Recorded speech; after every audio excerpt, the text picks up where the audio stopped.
আসসালামু আলাইকুম, সবাইকে স্বাগত জানাচ্ছি। আপনাদের সাথে আছি আমি শাহিন ইসলাম।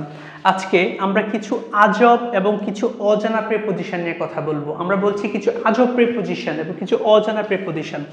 আজব এই জন্য বলছি যেটা আমরা হয়তো অনেকে জানি না এটা যে প্রিপোজিশন হতে পারে। খেয়াল করেন, প্রথম একটা বাক্য লিখেছি, I will save all save হিম। এখানে এই যে সেভ এটা হচ্ছে ভার্ব, কিন্তু এই সেভটা হচ্ছে কি প্রিপোজিশন। এই সেভটা হচ্ছে কি বলেন প্রিপোজিশন। আর এটা যে প্রিপোজিশন আমরা কেমনে বুঝতে পারছি বলেন তো? এরপরে কি আছে? অবজেক্ট আছে। ওকে, সেভ হচ্ছে একটা প্রিপোজিশন, আর সেভ যখন প্রিপোজিশন হবে তখন তার মানে হচ্ছে কি বলেন ব্যতীত অথবা ছাড়া। তার মানে আমরা যেটা বললাম সেভ হচ্ছে ভার্ব, সেটা রক্ষা করা, বাট সেভ যখন প্রিপোজিশন হবে তার মানে কি হবে? ব্যতীত অথবা ছাড়া। ওকে, পরে খেয়াল করুন আরেকটা আজব প্রিপোজিশন, সেটা হচ্ছে sons. All will go there sons my son. মানে এই যে সানস এটা হচ্ছে একটা প্রিপোজিশন, সেটা হয়তো অনেকে আমরা জানি না, আমি নিজেই জানতাম না। Okay, all will go there sons my son, এটা মানেও কিন্তু সেম, ব্যতীত অথবা ছাড়া। তার মানে এটার বাক্যটার অর্থটা কি হয় বলেন তো? মানে আমার যে সান সে ছাড়া সবাই যাবে। তার মানে বললাম সানস মানে যখন ব্যতীত বা ছাড়া তখন সেটা কি হচ্ছে? প্রিপোজিশন। পরে বলছি একই অর্থে আরো কিছু প্রিপোজিশন, মানে ব্যতীত বা ছাড়া অর্থে দুইটা প্রিপোজিশন পেলাম, একটা হচ্ছে সেভ, একটা হচ্ছে কি সানস।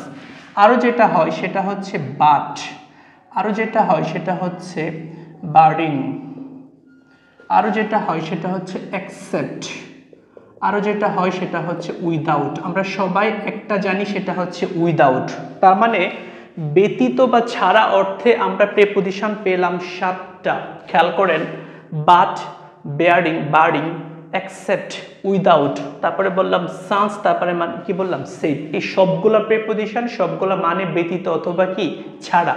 পরে খেয়াল করেন আরেকটা, এটা আমি জানতাম না, আমি জেনেছি, সেটা হচ্ছে ইদানিং জেনেছি, সিরকা। The mosque was built circa 1500 AD. সিরকাটা এখানে কোন পার্ট অফ স্পিচ? এটা হচ্ছে প্রিপোজিশন। এটা মানে হচ্ছে আনুমানিক। আমরা কি বলছি বলেন তো? আনুমানিক, অথবা যেটা আমরা বলি না প্রায়। তার মানে এই যে মসজিদ এটা হচ্ছে প্রায় 1500 সালের দিকে কি হয়েছে? তৈরি হয়েছিল। পরে খেয়াল করেন এইটা একটা আজব প্রিপোজিশন বা অজানা প্রিপোজিশন, athwart। কি বলছি বলেন? athwart। they put a table athwart the path। তার মানে athwartটা কি একটা প্রিপোজিশন। এটা মানে হচ্ছে এক পাশ থেকে অন্য পাশে। আমরা কি বলছি বলেন? এক পাশ থেকে, তারপরে কি বলছি? অন্য পাশে। আচ্ছা, আমরা বলি না অ্যাক্রস, তার মানে অ্যাথওয়ার্ড মানে কি বলেন তো? অ্যাক্রস। অ্যাথওয়ার্ড একটা প্রিপোজিশন, এটা মানে কি? অ্যাক্রস। বাক্যটা পড়েন, the put a table athwart the path. তারা একটা পথের মাঝখানে, মানে পথটা একবারে কি করছে? এক পাশ থেকে অন্য পাশে কি রেখেছে? একটা টেবিল রেখেছে। পরে খেয়াল করেন অ্যাটপ, এটাও খুব চমৎকার একটা প্রিপোজিশন, অ্যাটপ। এটা মানে কিন্তু উপরে। হি সেট অ্যাটপ দ্য ওয়াল। অ্যাটপটা মনে রাখার সিস্টেম হচ্ছে at the top, at the top of। at of মানে কি বলেন তো? at the top of মানে কি? উপরে। খুবই চমৎকার বিষয়। at the top of এটাকে আমরা সংক্ষেপে কি বলছি? atop। তার মানে atop একটা প্রিপোজিশন। পরে দেখেন মাইনাস, এই মাইনাস কিন্তু প্রিপোজিশন। মানে মাইনাস যখন প্রিপোজিশন হবে তার মানে হচ্ছে বাদে অথবা বিয়োগ, সেম। বিয়োগ অথবা কি বলছি? বাদে। খেয়াল করেন 7 - 3 = 4। এখানে মাইনাসটা কোন পার্ট অফ স্পিচ? মাইনাসটা হচ্ছে কি বলেন? এখানে মাইনাসটা হচ্ছে প্রিপোজিশন। পরে ভার্সাস, খুবই চমৎকার বিষয়, আমরা বারবার ইউজ করে থাকি। Today's match is Bangladesh versus India. Versus আমি সংক্ষেপে লিখেছি। এই যে ভার্সাস, এটা মানে হচ্ছে বিপক্ষে। কি বলছি বলেন? বিপক্ষে। তার মানে ভার্সাস কি বলেন তো? একটা প্রিপোজিশন। পরে আরেকটা প্রিপোজিশন আমরা জানতে চাচ্ছি, সেটা হচ্ছে ভায়া। ভায়া মানে হচ্ছে দেখেন, আই উইল সেন্ড। কি বলছি বলেন? I will send the file via email. Via মানে হচ্ছে মধ্য দিয়ে বা হয়ে। কি বলছি বলেন তো? মধ্য দিয়ে অথবা কি বলছি? হয়ে।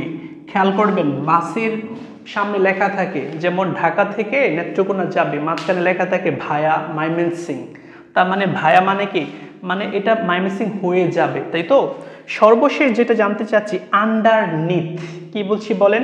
আন্ডারনিথ একটা প্রিপোজিশন। খেয়াল করেন, আমরা বিনিথ নাম শুনেছি, তারপর আন্ডার নাম শুনেছি। দেখেন, বিনিথ মানে নিচে, আন্ডার মানে নিচে, এবং আন্ডারনিথ মানেও কিন্তু নিচে, বাট এটা হচ্ছে ডিরেক্টলি, কি বলছি বলেন? ডিরেক্টলি নিচে, মানে সোজা নিচে, কোনো কিছু সোজা নিচে, এবং সে অর্থে আমরা কি ইউজ করি বলেন তো? আন্ডারনিথ। শিক্ষার্থীরা, আজকের এই সেশনের মাধ্যমে আমরা কিছু আজব প্রিপোজিশন এবং কিছু অজানা প্রিপোজিশন জেনেছি এবং শিখেছি। আপনাদের সবার প্রতি রিকোয়েস্ট থাকবে আমার চ্যানেল লাইক, কমেন্ট এবং শেয়ার করার জন্য। অবশ্যই ভালো থাকবেন। আল্লাহ হাফেজ।